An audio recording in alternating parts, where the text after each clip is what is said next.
Are y'all ready to talk about a bad mamma jamma of the Bible? I'm so excited for this one. Love yeah. Were you familiar with this story beforehand? I was familiar with Tamar, but so we're in Genesis 38. Everybody, welcome to the Life Plus God podcast. Hi, everybody. I wanted to jump straight into it because I'm so excited. My name is Alyssa Robinson, and I am here with two of our pastors, our senior pastor, Reverend Daniel Humbert, and our newest associate pastor, Reverend Gracie Millard. So we are Hello. Welcome. Excited to be here. And you get to be on this amazing story. So we are in Genesis 38, looking at the story of Judah and Tamar. And the big question that I want to answer in here is, did Tamar crack the code, specifically to the patriarchy? She brought it down. Like, she brought down the system using the system. She did. That's right. And I love it. And so, yes, Daniel, to answer your question, I had read this story before. I had heard this story preached before. But when I read through it and then I started researching some of the Levitical laws and like the marriage laws of the time and put a little bit more context behind why the decisions were being made that they were, it doesn't feel as random of a story as some of the other things that we've been talking about in this weird Bible stories series. So I'm really excited about it. But Gracie, thank you for making this your first episode on the Life Plus God podcast. My debut. She's thanking us every day for starting in the weird series. Yes. I know. This was a It's weird baptism time. by fire, really. All right. So Genesis 38, obviously, I don't want to read the entire chapter to y'all. Yeah. I really encourage you to go in and read it for yourself because it is really interesting. But Daniel, at a super high level, would you be able to walk us through kind of the mechanics of this story? Yeah, I can try.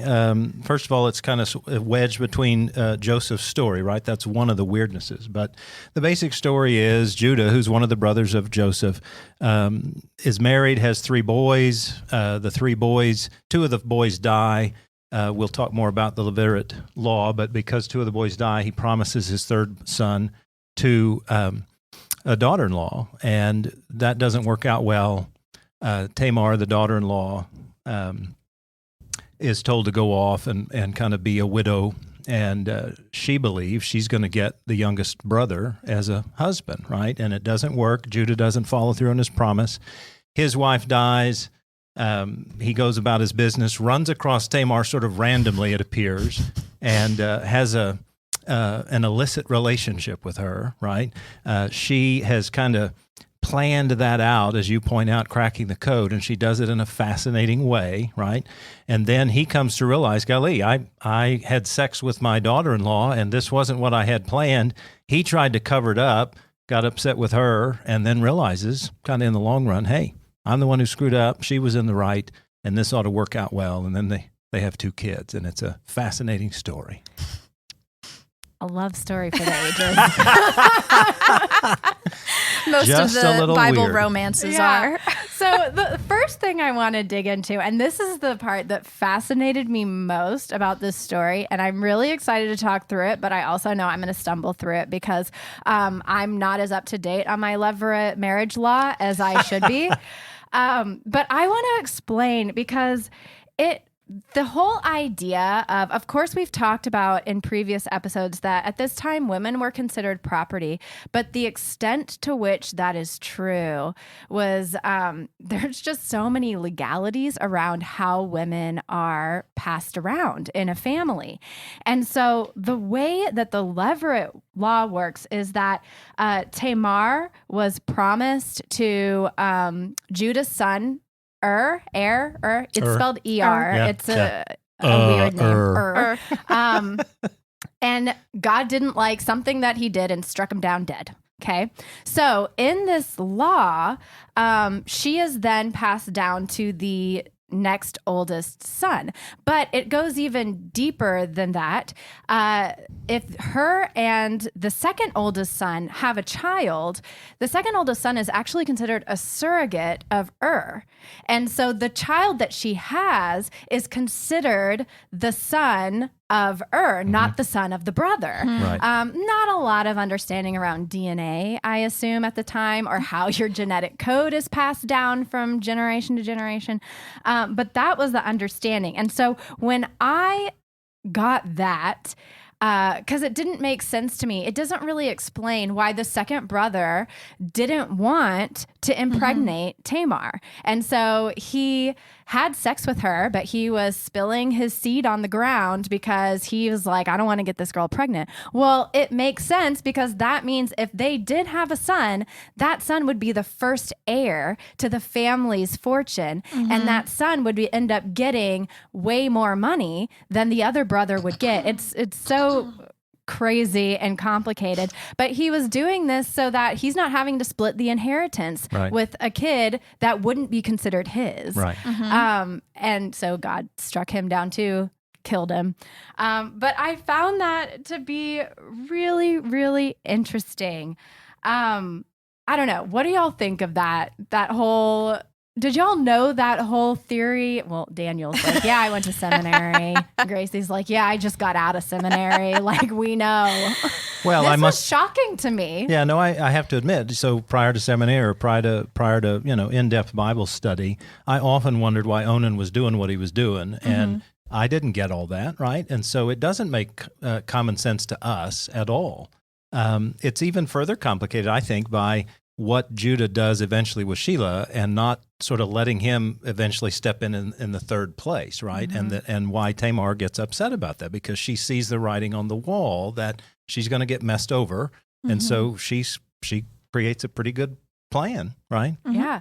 And so the other interesting, so that third brother, Sheila, that you mentioned, there is that part of that law is, okay, second brother's now dead. She gets passed on to the third brother if they're over the age of 10. So 10 years old, you're qualified for marriage. Crazy. Isn't that great? I mean, that part part I had not remembered. The 10-year-old deal, I was thinking it was the 13-year-old bar mitzvah kind of deal. 13. And so the 10-year-old deal was fascinating. Just real quick, an aside. So there's one New Testament reference to this whole deal as well, where Jesus is confronted by some Sadducees about whose wife this woman is, right? And he quotes this deal about 7 brothers and all that kind of stuff. And that's another way out of the New Testament to kind of connect these dots about Levirate law. And I think it's fascinating. And of course, Jesus ultimately says, we're not all really married when we get to heaven, so you don't need to be worrying about that stuff. Yeah. Yeah. So basically, the way that Judah wrongs Tamar, as you mentioned, is that in this Levirate marriage law, you are supposed to either marry her to the next son or declare her a widow so that she's allowed to marry someone else. And Judah basically was, conflict avoidant turtle, and was like, we have feelings too. And he was like, I'm just going to pretend this isn't happening, basically leaving Tamar in limbo, which at a time she needed to be connected to somebody, be having kids, to feel the safety and security of being in a community. And he denied her of that. And so you start to see like all of these weaving stories. And I kind of was joking around with my partner as we were talking about this, of like, I can see them making an entire HBO series around this story and each of the characters. So let's just take a time out. If we were making this into a movie, who would you cast as Tamar and who would you cast as Judah? So I thought way too hard about this question, because I always am like, so I only ever think in one stream of celebrity. So I was thinking movies, and so Joaquin Phoenix came to mind. Good one. I need somebody who's a little like gruff, a little scruffy. I couldn't think of anybody better. He played the Jokers. Isn't that funny? Maybe would do a good job of Judah. So I speak my age in all this. So I think of Judah as Sean Connery. Ooh, I think, interesting. sort of an older guy who's kind of gruff and yet, sexy and all that kind of stuff. And then I thought, well, maybe Tom Cruise now because he's an older guy. But then in terms of Tamar, I thought of Natalie Portman or Emma Watson. I thought they would make really wise characters because that's what Tamar is, right? She's wise. Eye makeup. She's probably, pretty nice looking. And so I think either one of those might work. See, I'm a huge fan. First of all, what I learned from that is you think Sean Connery is sexy. You so bet, man. that's what You I bet, take man. away from what you just said. No, I was thinking, so of course, the movies that I love the most are Marvel movies. And so the person I thought of for Judah was actually Mark Ruffalo. I don't know if you remember That's funny. him from 13 going on 30. That's back in the day. But he basically started off as like this really gruff, like standoffish guy who softens over time. And that's kind of how I saw Judah of like, I think he could play like the gruff, dismissive guy who's like just stuck in the patriarchy, but then kind of soften up at the end and be like, hey, wait a second, I was wrong. I did something I shouldn't have done. And then of course Tamar, I was like Zoe Saldana. Like I want to see her as Tamar. That's perfect. Like, yes. that attitude, Yeah. but she also has like this wisdom, but I just want to see her like give the death stare to Mark Ruffalo. Yeah. But anyways, that was just a fun little tangent to go off into. For all the movie producers listening, you you can contact us. Yeah, and going back to your whole point about golly, thinking of a movie or a series, I think all of these stories we're reading would make a great Netflix series, right? I think they could really. So somebody needs to convince them of this. Why don't you do that? I think they already did it, and it's called Game of Thrones. There are no news stories. Yeah. Pretty much, Yeah. the Bible has all of it. So, Okay, so I also want to get into the cunning of Tamar. So we kind of talked about like she tricked Judah, but I want to go into some of the details of what she did and how she did it. I have often told people that my Harry Potter house is Slytherin, and I think that Tamar's house she's house Slytherin too. So I don't know if anyone out there agrees with me, or if we want to do Enneagram. I'm claiming her as one of my own. She's an 8. But so let's talk about Tamar's role in all of this and how she specifically tricked Judah, because this was such a level of cunning and thinking 5 steps ahead. Like she knew where this was going of tricking him into having sex with her. So let's talk about how that started. First of all, she is in disguise as a Kadesha woman. And I don't know if y'all had known about the phrase Kadesha or anything or what it means. Could you give me a little, if you do know? Well, so Kadesha, is a fascinating term because it's only in the Hebrew scriptures 3 times, and this is one of those times. And so we have to actually utilize information from other Ugaritic or Semitic language to try to better understand it, because it's in Deuteronomy 23 and Hosea 4, and in all of those cases, it's identified either as a cultic prostitute or the CEB actually used an interesting phrase, a consecrated worker or a female attendant. And it's fascinating to learn that, right? Because there's actually 2 different words used in the story. In verse 15, the traditional word for prostitute is used, zonar.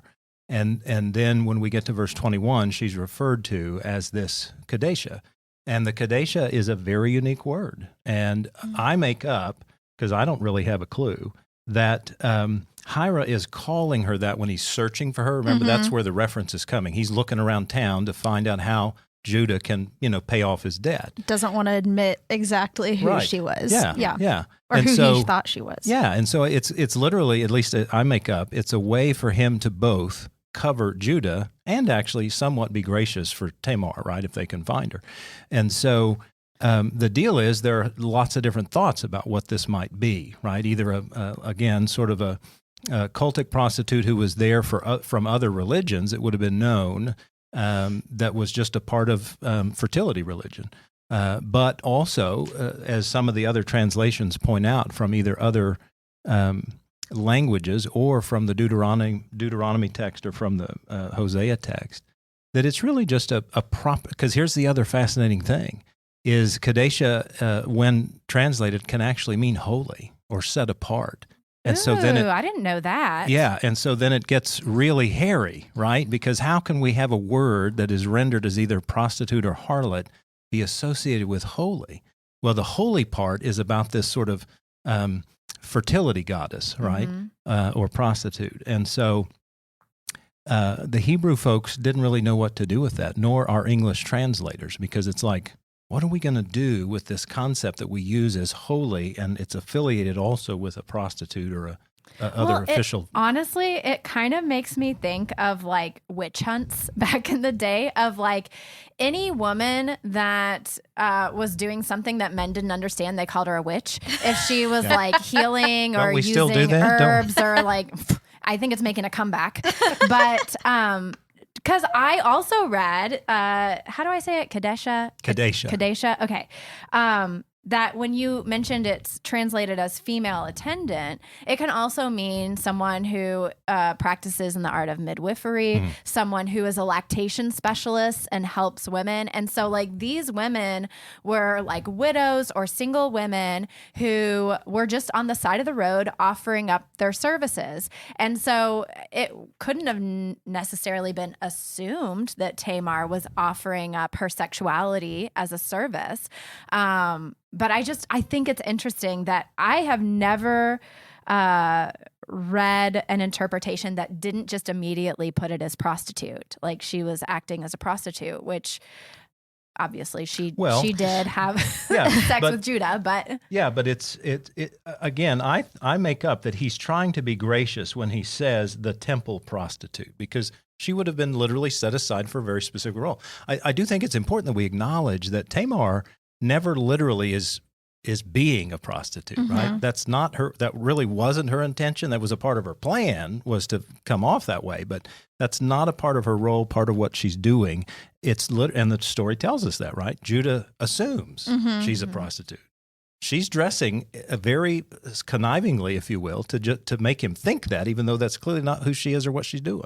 Yeah, and so the next part of her plan, so first of all, she's disguised herself as a prostitute. She's playing this role. He seeks her out, assumes that she is a prostitute, and he promises her a goat. I have a goat. And she's like, okay, give me the goat. And he's like, well, I don't have it on me. Like he's patting his pockets. You don't carry goats with you? I don't understand. Like, well, but so she was basically like, okay, give me your staff and your insignia, and I will hold it as collateral until you come back with this goat.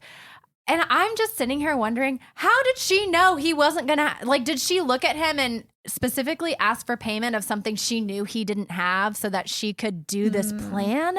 No, I mean, I don't know. I can't answer that. What do you think? I don't know either, but I was also thinking about the fact that how it just backtracking a little bit of how she found out that he was going to be somewhere. It just says that when she was told that he was going to be such and such, it's like, did people know, like, Tamar is not happy with Judah? Like, hey, Judah, I heard Judah is going to be, up the road a little bit. And so then she's like, all right, rubs her hands together and let's get started. And also just like, what does she do that she knows he's going to be drawn to her? Like, I don't know. It's just she must know something about. I think it says something about Judah. The fact that she knew it wouldn't take a lot for her to have to. He's a lonely guy. He's a widower, right? He's a lonely guy. But yeah, I think Judah is likely a well-off guy, so she probably knows he's not necessarily carrying cash. That wasn't normally, something that you normally had, and. But because he's well off, he's going to have this insignia. And the staff, of course, represents power. She gets power from him, but it'll be a unique staff, right? It'll be his. And so you combine the insignia with his staff, and she's got him. She's got him. Yeah, so he gives her all this stuff, and then she's like, okay, keeping this. Like, she has no intention of meeting up with him again, where he said, hey, let's meet up. I'll get you the goat. I'll get my stuff back, blah, blah, blah. She had no intention of doing that. And then she just kind of like sits and waits. Mm-hmm. Smug lady just sits and waits because she knows, like, Watches it unfold. yeah. She's patient. I mean, it's 3 months. She's patient. Yes. Oh, and she got pregnant. I mean, this is kind of what you were talking Biblical about. story. I know. Biblical This story. is what we were talking about in week 1 with Lot's daughters of like one go round, you get pregnant. But so she's sitting there waiting, knowing that she's going to start showing eventually. Judah sends out his little friend to find her because he doesn't want to be caught looking for a prostitute that he owes money. So sending out his friend to find her, doesn't find her. And I imagine that Judah's just like, woof, okay, I get to keep my goat. Right, yeah. Nobody's ever going to know. She's gone. Like, I don't know.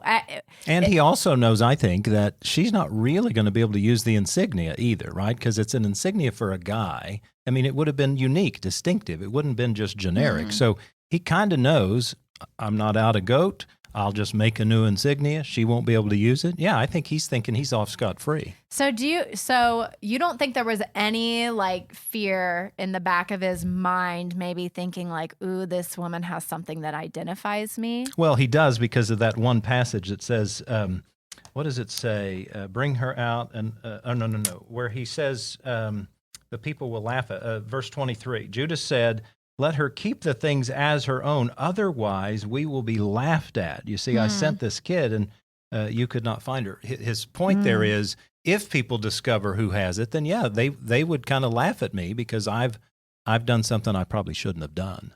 Yeah. Yeah. All right. Next step in the plan. Sorry. So she waits 3 months. She starts showing she's pregnant. And the community, let me see. It says Judah was told. So, town gossip. Again, these mystery messengers. Yeah, mystery messengers. Hey, Tamar is pregnant. And the specific wording in my Bible, which is actually a teen study Bible, which makes it fun. Your daughter-in-law, Tamar, has played the whore. That's what it says. Played the whore. Yeah, played the whore. Moreover, she is pregnant as a result of whoredom. So... fun. Good biblical language, Yes. right? Played the whore. Yeah, in our teen study Bible. But hey, these some of these Bible stories not safe for work. That's right. It's true. Bring her out and let her be burned. So she's a witch. The town is like, okay, bring her out. Let's kill her. She had sex. She got pregnant. And then guess what happened? So it was her fault, definitely. Yeah. Yes. They're like, well, you did what we told you not to. Time to die, basically. Well, in a pretty severe form, right? The normal form would have been stoning, which is bad enough. But to be burned is to say, this is even worse. That's what he's basically saying. Oh, really? Yeah. Okay. Yeah. To be burned is a worse punishment. So it is significant that the choice of execution was burning as opposed to a stoning. I don't know. I'm thinking about all this in the middle of the Joseph story that Judah has also just sent his brother off. Oh, no, sorry. Sold his brother off. And so now he's like, okay, now we got to burn this lady. It's like Judah is really racking up a track record here. Indeed he is. Yeah. And so, of course, I just imagine Zoe Saldana sitting there all smug. She has this like half smile on her face because she knows like, all right, I got him. I can identify the man who impregnated me. And then she pulls out Judah's insignia and staff, and he immediately realizes his own hypocrisy and falls apart and says, I was in the wrong, and finally takes Tamar on as his wife, as he was supposed to, according to the Levirate marriage law. Yep. So I won't say that this is exactly smashing the patriarchy because it's still pretty strong in there. But I like I said at the beginning, Tamar using the system to her advantage, Yes. to break the system and get what she wanted in the end, which is heirs to help her have a safe and comfortable life. Like she won. Yep. She won this whole thing. And I feel like we don't often see the women win. Yes and no. I mean, I think this is the powerful part of this story because I'm sure you've got as a question for us, Scully, what the heck? Why is this story shoved in the middle of the Joseph narrative, right? I did. And I actually wrote down, I don't know. Of course, I grew up with the musical Joseph and the Technicolor Dreamcoat. And so it's like this it's another crazy story. But this story just cuts off the middle Yes. of Joseph's epic story. It's literally and it inserted. comes out of nowhere. Yeah, it's literally inserted. Yeah. And I think it's inserted for the very thing you're sort of highlighting or pointing out, which is Tamar is not only winning here, right? She kind of gets what is due her clearly, and she gets kind of sort of reinstated into the line. But I think it's also that she's demonstrating what a few other women have demonstrated in the Hebrew Scriptures, particularly in Genesis. And I think that's why it's here. Because in my opinion, I think if we don't sort of acknowledge that, we go, this story has no purpose. It's just a weird inserted story But it's here. so fun. It is a It fun has story. been my favorite Yeah. story Yeah. that we've covered so far. Yeah, it is fun. But so you think of other women in Genesis in particular, or even Exodus for that matter, but you think of some of them who've played great roles. Rachel has played a great role, and Rebecca has played an amazing role. Well, right? and I was reading about Deborah last week in Yeah. Judges. Yeah, Woof. yeah. Sis. And then you get into Exodus, for instance, with Moses, and you got Shiphrah and Puah, the midwives, who helped make him, and his sister Miriam and his mom, and women. This is the irony that we don't pay much attention to is, both in the Hebrew Scriptures and certainly in Jesus' day, women are actually playing massive roles and saving,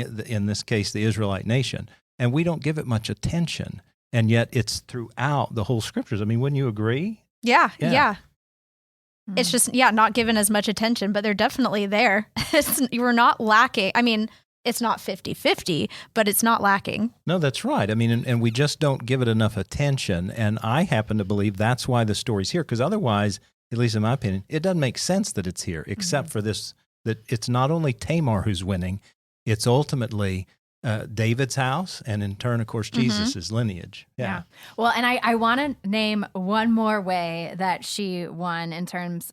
Like, I would imagine it probably wasn't her cup of tea having to sleep with her father-in-law. Like, I mean, I don't it know. was not first choice. Probably. Yeah, not first choice. That's a good way to put it. And Would it have been a choice at all? But not right. first choice. Yeah. So another thing that I read in the Levirate law is that, so you mentioned she had 2 kids with Judah. So she was pregnant with twins.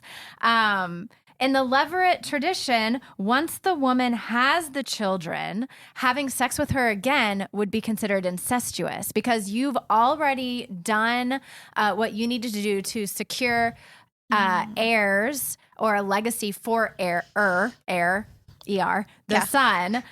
So you're not to have sex with her again once she's had a baby. So now she's like, okay, done. I never have to touch you again, which sounds great. Yeah. I feel like maybe that's just me. Maybe that was part of her. I don't want to paint Judah as like a complete villain either, because it is so rare that, maybe not as rare as that, but to see a man admit that he was wrong in Scripture and take responsibility for the wrongdoings that he did, especially when he's admitting that a woman was right and he was wrong. I love that. I think that's great for him. There's a little bit of redemption there. There's some definitely. redemption in there. And then I also, I didn't mention this at the very beginning, but I was reading a few theories around this, around Judah and how we can interpret Judah. And one of the things that someone said is, okay, Judah's not out of spite or anger, not declaring Tamar a widow or marrying her off to his next son. In Judah's eyes, 2 of his sons were just struck down dead after being married to Tamar. does he know that it was God's doing, or does he think that Tamar is possibly murderous? Is she the one who's been taking the lives of his son? And so this theory is like, if I was Judah, I don't know if I would be so quick to offer up Keep my her around. third and final son to this woman. I mean, even if he doesn't think it's her murdering them, he certainly might believe, golly, she's inciting God to create bad stuff. Yeah. Right? Bad juju.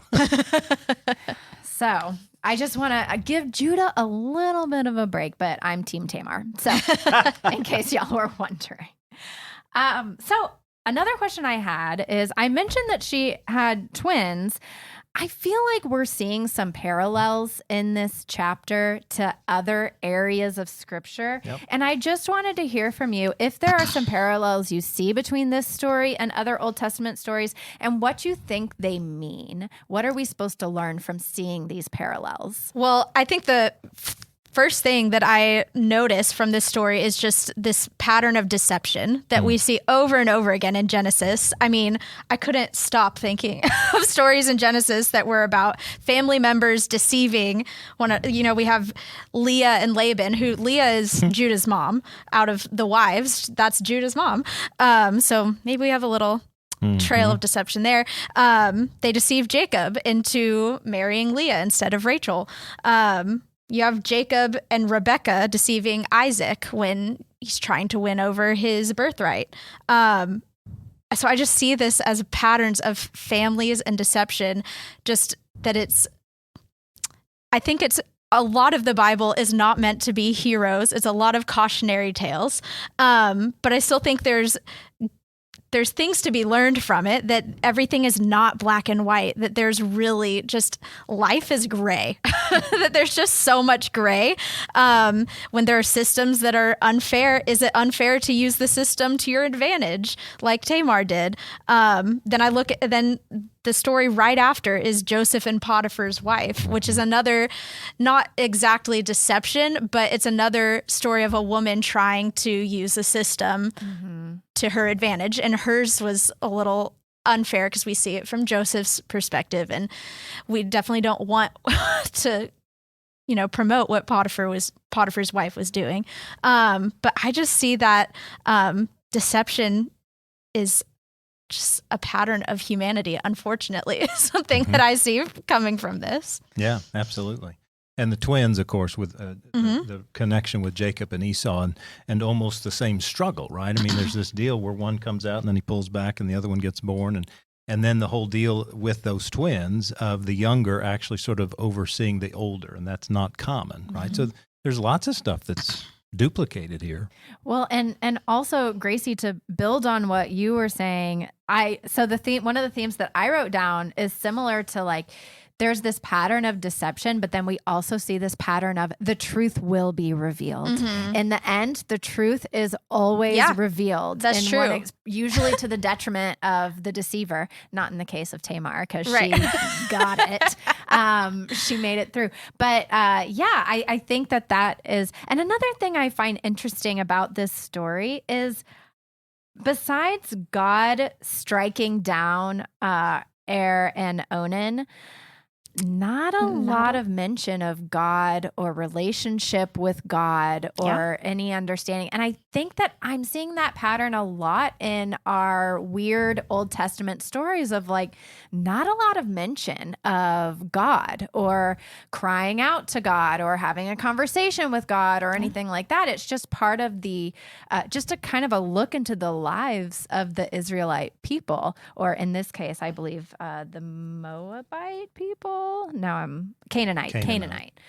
But yeah, it's just kind of like a day in the life of these people. And so what are we supposed to learn about God when God isn't even mentioned except for, like, striking people down? That is not a rhetorical question. I'd really like to know. No, I think in part what we learn is God is on the side of the outcast or the underdog. And Tamar's clearly the underdog here, and she kind of wins out. And likewise, as I already mentioned, this whole sense in which women in the Old Testament are helping to perpetuate what God intended from the very beginning. That's what Tamar's ultimately doing, right? We're glad and excited. She wins, if you will, but we're also glad and excited that her win is not just for her. It's for the whole, lineage of our Savior. And holy crud, how cool is that, right? Yes, because God, what you're saying about God strikes down and Onan, but specifically it says for Onan that God strikes him down because he did not follow through on his familial duty. And I mean, that's not the God we know. That's not how we understand how God works. But that it gives that specific reason that he didn't do what he was supposed to do, and God didn't like that. But Tamar says, well, I'm going to do what I can to make sure what's supposed to happen happens. Yeah. Yeah. Well, and that I actually, I think last week I wrote a blog post about do the ends justify the means. And this is another one of those stories of like, okay, in the end, Tamar accomplished what God wanted for her, which is why God struck down Onan, and I don't know why God struck down her, but that's a different podcast. Anyways, but the way that she got there was deception and cunning and using her body as like offering it up sexually to someone else, which even then it was kind of frowned upon. Like, so do the ends justify the means? Yeah. And I first of all, I just say, not always. In fact, rarely, really, right? Do the ends justify the means, or do the means justify the ends? But rather, I think what a part of this is trying to tell us is, because it actually falls in line with what Jesus would ultimately say, which is we need to be about the spirit of the law, not the letter of the law. The letter of the law and all this was, prostitution's not right, and certainly Judah wasn't doing the right thing in terms of how he did it, and Tamar is doing it in a, you use the word deception, but I prefer cunning, or just, doing it wisely. She's clearly breaking the law, if you will, and yet her ultimate goal is to fulfill what God intended from the beginning. And so I think that's how I want to look at it, is the ends justify the means when we're ultimately trying to do what God wants us to do, not when we're trying to get our way, or for us specifically, but the way God intended or desired.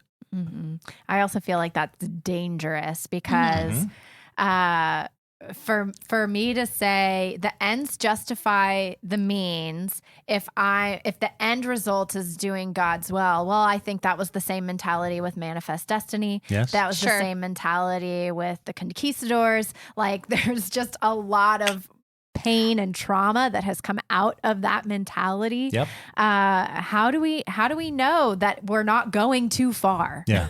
No, that you're absolutely right. Yeah. And I don't know that there's a simple solution to that, but I think when we, clearly people are going to look at some of the things you just described differently.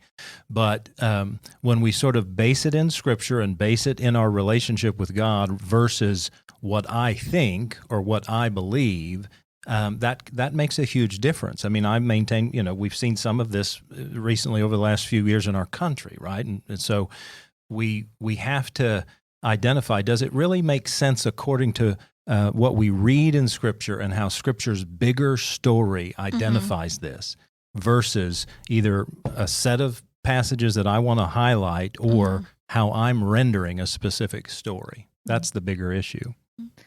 So did reading this story again, having this conversation about it, change the way you think about Tamar? Do you think she cracked the code? No, I mean, I've always cherished, I say always, for a long time I've cherished her, because I think she just stands in this long lineage of the women that have made a huge difference, and she far too often gets overlooked, and I think she in particular gets overlooked because she's smack dab in the middle of the Joseph story, and it's just a weird deal.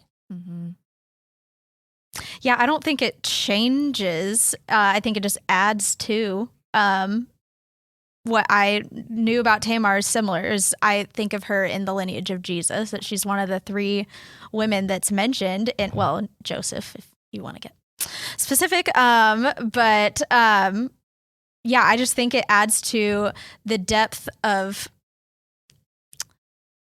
reflects the people that God chooses to use in to build God's kingdom. That I know the other women who are mentioned, or one of them was Rahab, who was a prostitute. Tamar, it's only perceived as one, but I think it just shows that they're going for the spirit, like Daniel was talking about, the spirit of what God is wanting, versus maybe it's not to be exactly followed. They're more guidelines than laws. But as these were people who wrestled with God. These were people who struggled with their faith. These were people who, but ultimately were people who were faithful in the end. Yeah.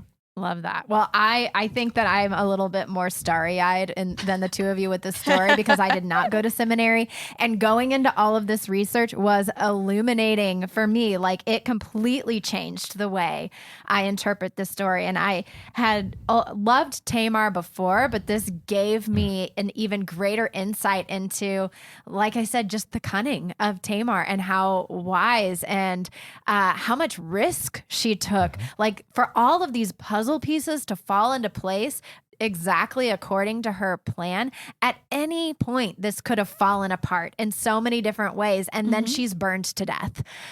So she literally put her life on the line for all of this, and it was just an incredible story for me. So hopefully the listeners feel the same way, and for all of us who didn't go to seminary, we got a little bit more out of the story than we had before. But this was our last weird podcast. This is our last. It's I not don't the think last it'll be weird one. I don't think so either.